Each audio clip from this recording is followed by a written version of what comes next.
क्या होगा अगर आप रात के अंधेरे में एक सुनसान पहाड़ी रास्ते से गुजर रहे हो, चारों तरफ सन्नाटा हो, हवा में ठंडक हो और अचानक आपकी गाड़ी की हेडलाइट के सामने एक बड़ा ट्रक दिखाई दे।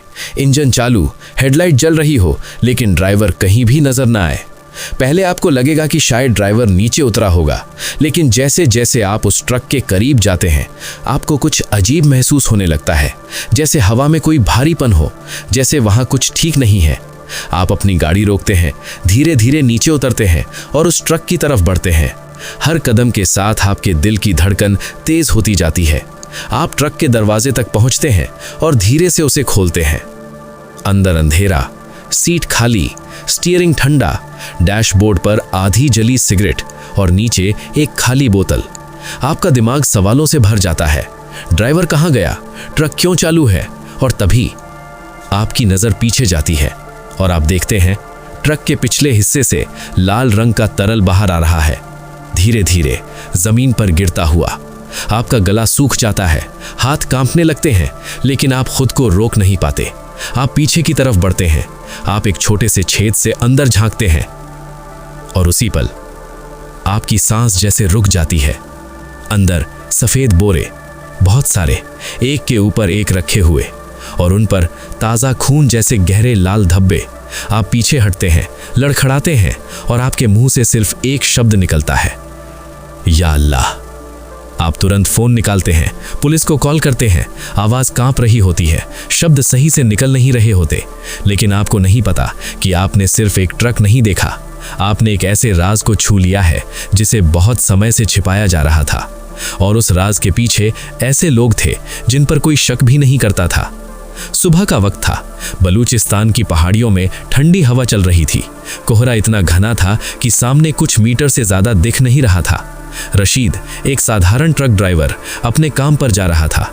उसने सामने वो ट्रक देखा, पहले ध्यान नहीं दिया, लेकिन जैसे ही पास आया उसने महसूस किया कि कुछ गड़बड़ है। उसने हॉर्न बजाया, भाई साइड करो। कोई जवाब नहीं।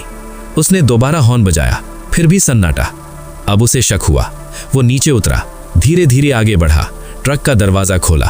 अंदर कोई नहीं, डैशबोर्ड पर सिगरेट, नीचे बोतल, लेकिन ड्राइवर गायब।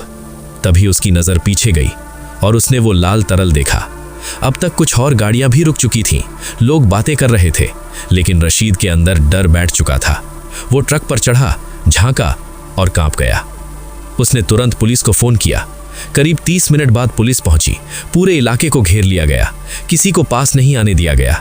फॉरेंसिक टीम आई, कैमरे लगे, दस्ताने पहने गए। जैसे ही ट्रक खोला गया, तेज केमिकल की बदबू हवा में फैल गई और अंदर जो था वो किसी भी इंसान को अंदर से हिला देने के लिए काफी था। 46 बोरे, हर बोरे में इंसानी शरीर के टुकड़े, अलग अलग, साफ कटे हुए, जैसे किसी ने बहुत सटीक तरीके से अलग किया हो। फॉरेंसिक डॉक्टर ने जांच करके कहा, यह किसी आम इंसान का काम नहीं है, ये सर्जिकल कट है। अब मामला पूरी तरह बदल चुका था। ये कोई साधारण अपराध नहीं था, ये एक नेटवर्क था, एक सिस्टम जो बहुत समय से चल रहा था। जांच के दौरान एक कागज मिला जिसमें एक बड़े हॉस्पिटल का नाम लिखा था। अब शक और गहरा हो गया। पुलिस ने ट्रक का रूट निकाला और जो सामने आया वो और भी डरावना था।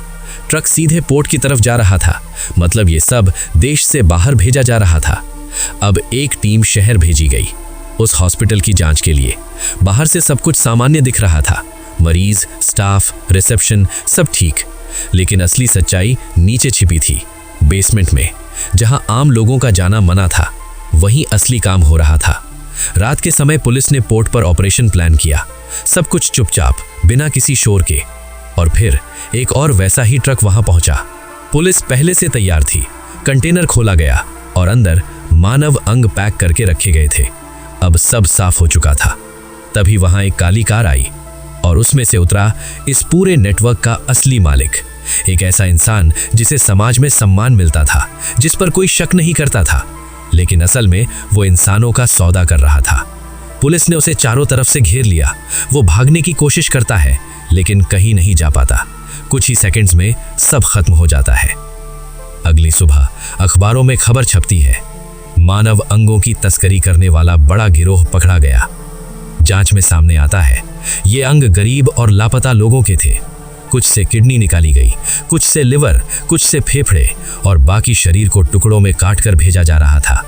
कई ऐसे लोग थे जिनकी गुमशुदगी की रिपोर्ट तक दर्ज नहीं थी, कोई उन्हें ढूंढने वाला नहीं था। और यही वजह थी कि ये नेटवर्क इतने समय तक चलता रहा।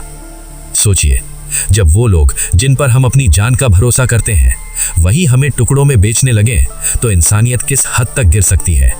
और सबसे डरावनी बात, ये कहानी यहीं खत्म नहीं होती, क्योंकि ऐसे नेटवर्क आज भी कहीं ना कहीं मौजूद हो सकते हैं।